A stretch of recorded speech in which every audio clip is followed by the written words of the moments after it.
السلام علیکم۔ یہ مسجد جو آپ دیکھ رہے ہیں یہ مسجد قبلتین کہلاتی ہے۔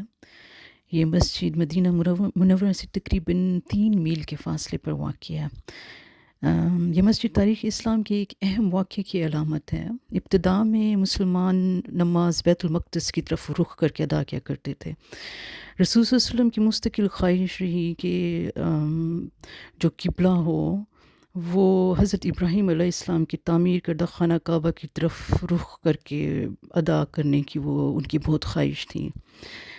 بالآخر ایک روز عین نماز کی حالت میں تحویل قبلہ کی آیت نازل ہوئی، اور پھر نماز کے دوران ہی جب رسول اللہ صلی اللہ علیہ وسلم اور ان کے صحابہ کرام جب تقریباً 2 رکعت نماز ظہر ادا کر چکے تھے، اس کے دوران یہ آیت نازل ہوئی، اور پھر دوران نماز ہی رسول اللہ صلی اللہ علیہ وآلہ وسلم کے ساتھ ہی باقی صحابہ نے بھی اپنا رخ